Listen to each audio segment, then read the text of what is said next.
ذرا حسن کو ملاحظہ کیجئے، کریم فرمانے لگے اے اللہ جو جو میرے حسنین سے محبت کرے تو ان سب سے بھی محبت فرما۔ یہ اس طرح محبوب نے آنسوؤں میں لپٹی ہوئی دعائیں ارشاد فرمائی ان لوگوں کے لیے جو حسنین سے پیار کریں۔ میں عرض کر چکا ہوں کہ لوگ اپنی تقریریں چمکانے کے لیے اور اپنی باتوں میں اثر تھوڑا انوکھا پیدا کرنے کے لیے کچھ ایسی باتیں کرتے ہیں جو بحثوں کو جنم دیتی ہیں۔ آپ اس جماعت کے سٹیج پر موجود ہیں جو آپ کو صحابہ کا بھی احترام، ادب، عقیدت اور محبت سکھاتے ہیں، اور اولاد رسول کے ایک ایک بچے کا نور ہونا بھی تسلیم کرتے ہیں۔ تو اپنے سینوں میں ان محبتوں کو پیدا کریں، اپنی اولادوں کو یہ محبتیں سکھائیں، اپنے بچوں کو ان لوگوں کے تذکرے یاد کرائیں، نہایت عقیدت سے، نہایت احترام سے اپنی اگلی نسل کو۔ آپ کو پتہ ہے ہمارے ہاں جو امام علی مقام کے نام کی نیاز بھی پکتی تھی، اس کا بھی ہمارے بزرگ احترام کرتے تھے۔ ہمارے دیہاتوں میں اگر کوئی چاول کے چند دانے زمین پہ گر جاتے کہ جو نیاز کے ہیں، لنگر کے ہیں، تو ہمارے بزرگ ٹھہر جاتے کہ چونکہ اس کی نسبت بڑی اونچی ہے۔ یہ کیا کرتی تھی یہ چیزیں؟ یہ دلوں کے اندر شوق پیدا کرتی۔ اب وہ کیفیات نہیں، وہ درد نہیں، وہ سوز نہیں۔ اعلیٰ حضرت بریلوی رحمۃ اللہ علیہ کے چھوٹے شہزادے حضور مفتی اعظم، آپ اپنی بیٹھک میں تشریف فرما تھے تو ایک صاحب آئے، وہ اصل میں وہ آپ کے ایک مرید سے جھگڑا کر رہے تھے۔ اس نے کہا میرے شیخ مفتی اعظم ہے، تو کہنے لگا تمہاری عادت ہے، امام ہوں تو امام اعظم، حضرت احمد رضا ہوں تو اعلیٰ حضرت، تم سب کو بڑا ہی کہتے ہو، میرے سوال کا جواب دیں گے تو پتہ چلے گا نا مفتی اعظم ہے۔ تو آ گیا، حضرت بیٹھک میں تشریف فرما تھے۔ اس نے آتے ہی سوال پوچھا، بیچارہ سادہ آدمی تھا، کیا اس نے سوال پوچھنا تھا؟ کہنے لگا حضرت بتائیے نبی کریم صلی اللہ تعالیٰ علیہ وسلم کی چاروں شہزادیوں کے نام کیا ہیں؟ تو جو دروازہ حضرت کا کھلتا تھا گھر میں، آپ اس دروازے سے اندر تشریف لے گئے۔ اس نے فوراً اعتراض کیا، تم کہتے تھے مفتی اعظم ہے، وہ کتاب دیکھنے چلے گئے، وہ نام پڑھنے چلے گئے، تم تو کہہ رہے تھے سب سے بڑے مفتی ہیں۔ تھوڑی دیر کے بعد حضرت تشریف لائے تو داڑھی مبارک سے پانی کے قطرے گر رہے تھے۔ فرمانے لگے وضو کرنے گیا تھا، محبوب کی شہزادیوں کے نام کبھی بغیر وضو زبان سے ادا ہی نہیں کیا۔ تیری نسل پاک میں ہے بچہ بچہ نور کا، تو ہے عین نور تیرا سب گھرانہ نور۔ یہ احترام لوگوں کو، اب سب آپ کو یہی بتائیں گے، فتویٰ یہی ہے کہ بغیر وضو ان لوگوں کے تذکرے کیے جا سکتے ہیں۔ یہ ہمارے مشائخ نے کیوں وضو کر کے کیے؟ وہ اپنی اگلی نسل کو، اپنے ارادت مندوں کو، شاگردوں کو احترام سکھانا چاہتے، ادب، محبت، عقیدت سکھانا چاہتے۔ تو ایک تو خوب اکرام کریں، دوسری بات یہ ہے کہ اہل بیت سے سیکھیں، تربیت لیں۔ حضور علیہ السلام نے فرمایا دو چیزیں تمہیں دے کے جا رہا ہوں، ایک اللہ کی کتاب، دوسرا اپنا خاندان۔ تھام کے رہو گے تو کبھی گمراہی تمہارے پاس نہیں آئے گی۔ اہل بیت سے سیکھیں۔ ہم پریشان لوگ ہیں۔ جو آدمی اپنے گھر کے اندر پریشان ہوتا ہے وہ جتنا مرضی بھی باصلاحیت ہو کوئی کام نہیں کر سکتا۔ جو آدمی اپنے گھر کے اندر ٹوٹ جاتا ہے، اپنے گھر کے اندرونی مسائل میں بکھر جاتا ہے، وہ جتنا مرضی ڈگریاں رکھتا ہو، جتنی مرضی اسناد رکھتا ہو، کچھ نہیں کر پاتا۔ لوگ جب ذہنی طور پر، میں نے بہت سارے ایسے نوجوانوں کو دیکھا ہے جو باصلاحیت ہیں اور سلیقہ بھی رکھتے ہیں کام کرنے کا، پورا پورا ضلع، پورا پورا علاقہ سنبھالنے کی صلاحیت رکھتے ہیں، لیکن بیچارے اپنی بیوی اور اپنی والدہ کی لڑائی سے ہی باہر نہیں آ پاتے۔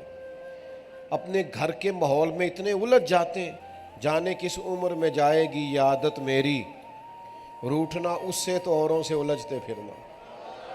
وہ لوگ مختلف قسم کی آزمائشوں کا شکار ہو جاتے ہیں۔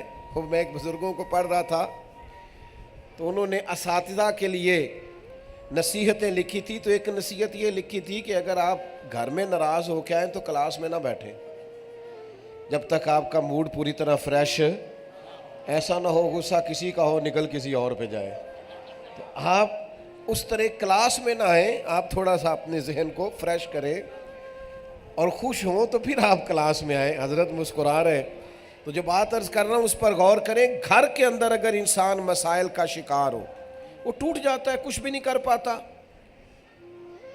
سب سے زیادہ بہترین شخص وہ ہوتا ہے جو اپنا گھر تعمیر کرنے میں کامیاب ہو جائے، اپنے بچوں کی شخصیت بنانے میں کامیاب ہو جائے، اپنے گھر کا ماحول درست کرنے میں کامیاب ہو جائے۔ آئے نہ حضور سے سیکھیں، آئے نہ اہل بیت اطہار سے سیکھیں، نبی پاک کے کاشانہ نور سے سیکھیں۔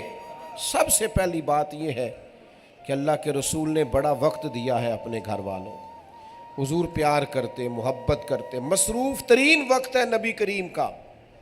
بخاری میں موجود ہے، سرکار کی سب سے بڑی نواسی حضرت امامہ بنت زینب رضی اللہ تعالیٰ عنہ، حضور نماز پڑھنے کے لیے تشریف لاتے تو نواسی کو گود میں اٹھایا ہوتا تھا، بچوں کو وقت دیتے، ساتھ گھر تھا امام حسن اور حسین کا، لیکن اس کے باوجود فرمایا فاطمہ میرا دل کرتا ہے رات بھی آپ کے گھر آ کے قیام کروں، یا رسول اللہ تشریف لائیے۔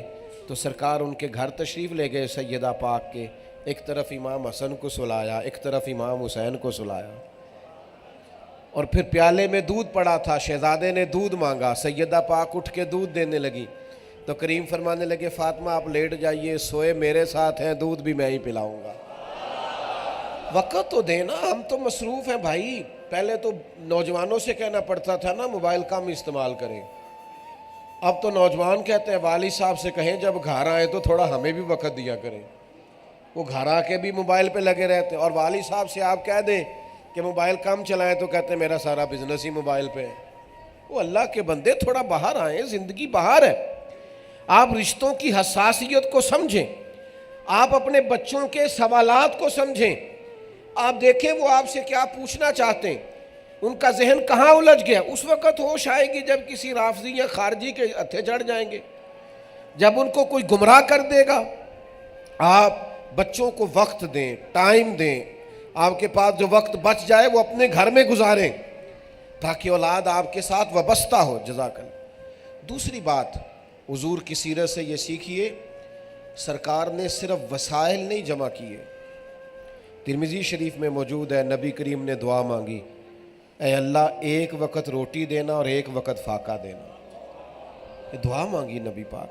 بچوں کو سادہ طرز زندگی سکھائیں، یا جو ہم نے مزاج بنا لیا نا کہ جناب وہ میرا بچہ ضد کر رہا تھا تو لہذا میں نے بچے کی ہر خواہش ہی پوری کر دی۔ آپ نے زیادتی کیا بچے کے ساتھ، آپ نے صبر کرنا نہیں سکھایا اسے، آپ نے اسے یہ نہیں سکھایا کہ بیٹا کچھ چیزیں نہیں بھی ملا کرتی۔ حوصلہ کرنا اور مطمئن رہنا اور تھوڑا سا اللہ کے فیصلوں پہ راضی رہنا، یہ بھی کس نے سکھانا تھا؟ ہم ہی نے سکھانا تھا۔ نبی پاک علیہ الصلوۃ والسلام نے اپنی اولاد کو صبر سکھایا۔ قربان جائیں کائنات کی سب سے شانوں والی شہزادی، وہ نبی کے گھر کی ہیں، عزت نبی سے سنتے ہیں۔ وہ علی کے گھر کی ہیں، عزت یہ علی سے سنتے ہیں۔ وہ جس نے معزز کیا گھرانے کو، حسین پال کے جس نے دیا زمانے کو۔ کتنے لوگ ہیں جو رونا روتے ہیں، میری بچی بڑی پریشان ہے سسرال میں، بڑے کام کرتی ہے۔ سچ بتانا، اتنے بڑے مجمع میں کوئی ایسا بھی ہے جس کی بیٹی اتنا کام کرے کہ ہاتھوں پہ چھالے پڑ جائیں؟ چکی پیسے، گھر کی ساری ڈیوٹی کرے، اور پھر آپ صحیح احادیث میں آپ پائیں گے کہ جا کے عرض کیا یا رسول اللہ ایک غلام مل جائے گھر کے کام کاج میں ہاتھ بٹھانے۔ میں نے کہا یہ کائنات کی سب سے شانوں والی شہزادی، سب سے زیادہ خدام تو یہاں نظر آنے چاہیے تھے، کنیزیں یہاں نظر آنی چاہیے، خادم مل جائے گھر کے کام کاج کے لیے تو محبوب نے فرمایا 33 بار سبحان اللہ کہا کریں، 33 بار الحمدللہ کہا کریں، 34 بار اللہ اکبر کہا کریں۔ جب بھی تسبیح ختم ہوگی اللہ غلام آزاد کرنے کا ثواب عطا فرمائے۔ لیکن کام گویا آپ نے خود ہی کرنے، ڈیوٹیاں آپ نے خود کرنی۔ کیوں نہیں سکھاتے بچوں کو محنت کرنا؟ کیوں نہیں سکھاتے ان کو عملی زندگی میں کردار ادا کرنا؟ اب تو برگر فیملی ہے، بچے چھپکلی دیکھ کر چیخے مارے تو امیر ہونے کی علامت۔ تو جس کو چھپکلی سے ڈر آ رہا ہے وہ کل جہاد کرے گا؟ جو کاکروچ دیکھ کر چیخے مار رہے ہیں وہ میدانوں میں کھڑے ہوں گے؟ وہ ڈٹیں گے مذہب کے لیے، عقیدے کے لیے، نظریے کے لیے؟ آپ نے تو انہیں بزدل بنا دیا۔ اللہ کے محبوب علیہ الصلوۃ والسلام نے محنت کرنا، مشقت کرنا، صبر کرنا سکھایا، اور پھر حضور نے بہادری سکھائی اپنی اولاد کو، دلیری سکھائیں۔ بچے باہر لڑائی ہو رہی ہے، دروازہ اندر سے بند کر لو۔ او خدا کے بندے، اسے بزدلی سکھا رہا ہے تو؟ اسے جینا سکھا۔ بزدل بھی کبھی جیتے ہیں؟ وہ تو ایک سانس جیتے ہیں، ایک سانس مرتے ہیں۔ یہ اگر اس کا سینہ چوڑا ہوگا، کشادہ ہوگا تو اسے جینا آئے گا۔ لیکن ہم وہ لاڈ پیار کے نام پر اور شہزادگی کے نام پر اور صاحبزادگی کے نام پر جو حشر کر رہے ہیں ان بچوں کا، یہ بیچارے کمزوروں جیسی زندگی گزارتے ہیں۔ حضور کی اولاد پاک کا طریقہ کیا ہے؟ سب سے زیادہ خطرہ تھا جب حضرت عثمان غنی کا گھر بلوانیوں نے گھیر لیا تھا، تو دروازے پر سب سے زیادہ خطرہ تھا۔ مولا علی شیر خدا نے دونوں تلواریں دے کر اپنے دونوں شہزادوں کو، ہاں امام حسن اور حسین کو دروازے پہ کھڑا کیا، فرمایا بیٹا کوئی تمہارے خالو کے قریب نہ جانا پائے۔ آپ ان کو جینا سکھائیں، میدان میں رہنا سکھائیں، بچوں پر وقت پر بوجھ ڈالیں۔ ہمارے ایک دوست ہیں، لیکچرار ہیں کالج میں، اور دینی تعارف بھی رکھتے ہیں، خطیب بھی ہیں، اچھے مبلغ ہیں، تو کہتے ہیں والد صاحب نا بہت سارے شاگرد کھڑے ہوتے ہیں تو اکثر کہتے ہیں او کاکا، او پتر ادھر آئے نا۔ تو میں نے ایک دن والدہ سے شکایت کی کہ میری کوئی غلطی ہے تو مجھے بتائیں، یہ ہوئے کر کے بلانا اور جب مرضی ڈانٹ پیٹ دینا، یہ بات سمجھ میں نہیں آتی۔ تو کہتے ہیں میں اماں والد صاحب کی طبیعت کچھ سخت تھی تو اماں نے کہا کو موقع دے کے بات کروں گی۔ وقت گزر گیا، پھر میں نے کہا، ایک دن میں نے کہا آپ نے آج ضرور بات کرنی۔ والد صاحب آئے، میں ساتھ والے کمرے میں سن رہا تھا، تو میری والدہ صاحبہ کہنے لگی پتر جی کوئی غلطی ہے تو دسو، وہ شاگرد کھڑے ہوندے نے تسی ترا دیندے ہو۔ تے فرمان لگے تیرا کی خیال ہے؟ مینوں نہیں پتا۔ میں نے کہا کیا مطلب؟ کہنے لگے وہ سارے ہی اس کے جی جی کرنے والے ہیں، کوئی ایک آدھ ہوئے کرنے والا ہو تو بندہ ذرا ٹھیک رہتا ہے۔ میں چاہتا ہوں ذرا پکا ہو جائے، میرے پتر کو نظر نہ لگ جائے۔ او بھائی آپ تھوڑا سا نا اپنے بچوں کے اندر یہ پختگی لائیں، ذہن سازی کریں، انہیں جینا سکھائیں، شعور دیں۔ پھر ایک منٹ میں لوگ بلیک میل کر لیتے ہیں۔ آپ یقین کریں کہ ہمارے دور میں تو لوگ چند سیکنڈ بھی نہیں لیتے اور فٹافٹ مان جاتے ہیں۔ حق کے لیے کھڑا ہونا، ڈٹ جانا اور نظریاتی پختگی کا اظہار کرنا مزاج ہی نہیں ہے۔ ذرا بھی لوگ وقت نہیں لیتے، بلیک میلنگ ایک منٹ سے پہلے قبول کرتے ہیں۔ بعض لوگوں کے بارے میں کئی دفعہ تصور ہوتا ہے کہ یہ آدمی اتنی جلدی تسلیم نہیں کرے گا۔ وہ ایک پاکستان کے بہت بڑے سیاستدان کی میں کتاب پڑھ رہا تھا، تو وہ کہنے لگا کہ فلاں صاحب نے ہم سے کہا کہ مجھے کچھ لوگ خریدنے ہیں، معاذ اللہ استغفر اللہ۔ تو کہتے ہیں وہ بات چلی تو وہ کہنے لگا یار میرا تو خیال تھا ریٹ بہت زیادہ ہوگا، یہ تو ظالم بڑے سستے بک گئے، ریٹ ہی کوئی نہیں، بالکل حال ہی کوئی نہیں۔ اتنی جلدی کمزوریاں مزاجوں میں، اتنی جلدی۔ آپ تھوڑا سا اپنے اندر استقامت لائیں۔ بہت سارے لوگ باصلاحیت ہوتے ہیں لیکن چونکہ استقامت نہیں ہوتی۔ میں نے جی بڑے کام شروع کیے، میں کامیاب نہیں ہوا، تو میں کہتا ہوں آپ بڑے نہ کریں، کوئی ایک ہی کریں تو ذرا صحیح کر کے کریں، ٹھیک کریں، ذرا مضبوط کر کے کریں، اس میں مضبوطی ہو جائے گی۔ وہ ہمارے یہ علماء مشائخ جانتے ہیں حاجی ابو داؤد محمد صادق صاحب رحمۃ اللہ علیہ، تو ان کو شہر میں بہت سارے لوگ حاجی صاحب کہتے تھے۔ تو ایک دن ایک صاحب کہنے لگے، میں وہاں حاضر تھا، ایک بزرگ سے پوچھنے لگے کہ ان کو حاجی صاحب کیوں کہتے ہیں؟ کئی لوگوں نے کئی حج کیے ہوئے، ان کو نہیں لوگ کہتے تھے، ان کو حاجی کیوں کہتے ہیں؟ وہ کہنے لگے نہ ایک کیتا ہے، ذرا صحیح کر کے کیتا ہے، اچھا کر کے کیا، آداب کے ساتھ کیا ہے، اور نمبر بنانے کے لیے نہیں کیا کہ میں نے اتنے حج کر، ایک کیا پر ذرا صحیح کر کے کیا ہے۔ تو اس لیے سارے لوگوں کی زبان پر حاجی ہو گیا ہے۔ عرض جو کرنا چاہتا ہوں، تھوڑا سا نا استقامت، کوئی ایک کام کریں صحیح کر کے کریں۔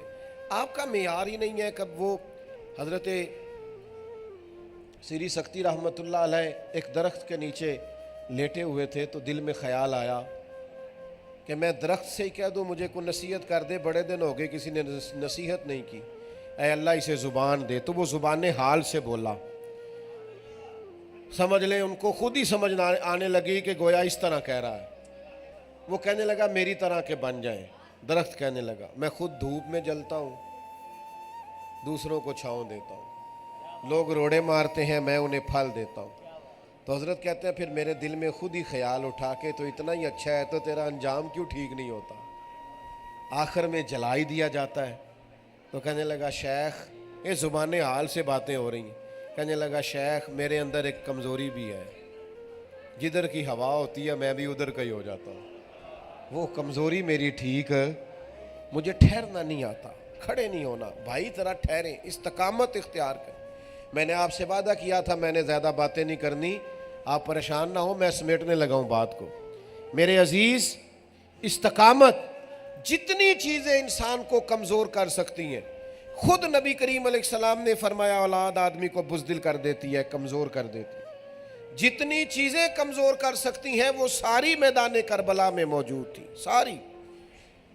پردیس بھی تھا، شالا پردیسی کوئی نہ تھی وے، بھوک بھی تھی، پیاس بھی تھی، بچوں کا ساتھ بھی تھا، لیکن امام حسین کھڑے رہے، امت کو یہ بتا گئے کہ جب آپ مشن پہ ہوتے ہیں پھر اللہ تبارک و تعالیٰ آپ کو انشراح صدر عطا کرتا ہے، پھر آپ کا سینہ کشادہ کر دیا جاتا ہے۔ جب آپ با مقصد ڈیوٹی کر رہے ہوتے ہیں پھر انقلاب آ جاتا ہے۔ میرے عزیز تھوڑا کھڑا ہونا سیکھیں۔ اور پھر یہ جو ایک ہمارا اور مزاج بن گیا نا، سیاستدان جو مرضی کرتے پھریں۔ وہ ایک صاحب ایک دفعہ کہنے لگے کہ علماء کو سیاست نہیں کرنی چاہیے، سیاسی باتیں جمعوں میں نہیں ہونی چاہیے۔ تو میں نے کہا آپ سیاستدانوں کو بھی منع کر دیں آج کے بعد وہ دین کی کوئی بات نہ کریں۔ وہ کہنے لگے دین سب کا سانجھا ہے۔ تو میں نے کہا پاکستان بھی سب کا سانجھا ہے، اس کی کسی نے الگ سے رجسٹری نہیں کرائی، ہاں الگ سے رجسٹری نہیں کرائی۔ تو سیاست تدبیر کا نام ہے، ہم اس ملک کے شہری ہیں، پورا حق رکھتے ہیں، اپنی رائے رکھتے ہیں، سمجھ رکھتے ہیں۔ وہ الگ بات ہے کہ کوئی عملی سیاست میں آتا ہے کوئی نہیں آتا۔ تو یاد رکھیے گا کہ یہ جو بالکل آزاد ہو جانا اور حکمرانوں کو کوئی تنبیہ نہ کرنا، کوئی بات نہ کرنا، یہ بھی بہرحال نہ کوئی طریقت ہے، نہ کوئی تصوف ہے اور نہ کوئی دین ہے۔ امام علی مقام رضی اللہ تعالیٰ عنہ نے ہمیں بتایا ہے کہ جب تک امور سلطنت ٹھیک نہیں ہوتے تب تک باقی معاملات بھی درست نہیں ہوتے۔ لہذا اگر حکومتیں کوئی بات غلط کریں گی تو حکم ہے مسلمانوں کو کہ وہ ڈٹ کر اس پر تنقید کریں، اظہار کریں، رائے دیں، کمزور نہ پڑا کریں اور حق پرست بنیں، گروہ پرست نہ بنیں۔ ایک پارٹی کے ہو گئے اور دروازے کے سامنے دفتر بھی کھول لیا اور اپنوں سے لڑائی بھی لے لی، اور جس کے لیے لڑ رہے تھے وہ جیت کے پتہ نہیں کس پارٹی میں چلا جائے گا۔ اس طرح نہ ہو، اپنے مزاج میں کچھ اصول بنائیں، کچھ قاعدے ضابطے بنائیں۔ آخری بات، اپنی بات کو سمیٹنے لگا ہوں۔ 9-10 محرم کی درمیانی رات تھی، عمر بن سعد نے امام علی مقام رضی اللہ تعالیٰ عنہ کی خدمت میں عرض کیا کہ دو ہی باتیں ہیں، یا جنگ ہوگی یا بیعت ہوگی، بتائیے آپ کیا چاہتے ہیں؟ تو امام فرمانے لگے صبح بتاؤں گا۔ وہ چلا گیا۔ حضرت عباس رضی اللہ تعالیٰ عنہ امام حسین کی خدمت میں حاضر ہوئے اور عرض گزار ہوئے کہ بھائی جان آپ نے جو فیصلہ صبح کرنا ہے مجھے ابھی پتہ ہے۔ یہ یزیدی فکر کے لوگ ہیں، سوچے گا شاید حسین نے سوچنے کے لیے وقت لیا ہے، کوئی رائے بدلنے لگی ہے خدا نہ خواستہ، تو آپ ابھی بتا دیتے معاملہ کیا تھا۔ تو امام علی مقام فرمانے لگے عباس آپ کا کیا خیال ہے؟ میں نے سوچنے کے لیے ٹائم مانگا ہے۔ کہا بھائی جان بتائیے۔ تو فرمایا میں نے تو اس لیے رات مانگی ہے کہ عباس تجھے پتہ ہے مجھے سجدوں سے بڑا پیار ہے، سجدوں سے بڑی محبت۔ ایک رات رہ گئی ہے، میرا جی کرتا ہے میں رج رج کے اپنے رب کو سجدے کروں۔ حضور کی اولاد کو بڑا ہی پیار ہے سجدوں سے۔ بڑا پیار ہے عبادتوں سے. ہماری ہر چیز مضبوط ہو گئی, ہمارے پیج مضبوط ہو گئے, فلاں کا سوشل میڈیا مضبوط ہو گیا, یہ ہو گیا, الا ماشاءاللہ مسلح کمزور ہو گئے, عبادتوں کا وہ ذوق نہیں. یاد رکھیے گا, جنگیں بھی وہی جیتی جاتی ہیں جس کے اندر انسان کا مسلح اور دعا مضبوط ہوتی ہے.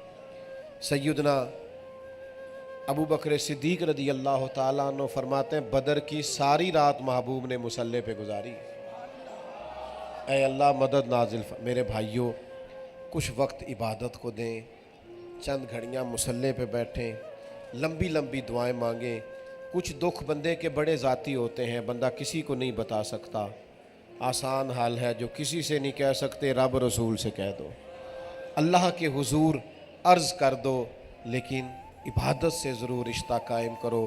اللہ کے حضور دعا ہے جو میں اس مختصر وقت میں عرض کر سکا ہوں, اللہ قبول فرمائے. بات کرتے کہیں بھول گیا ہوں تو اللہ درگزر فرمائے.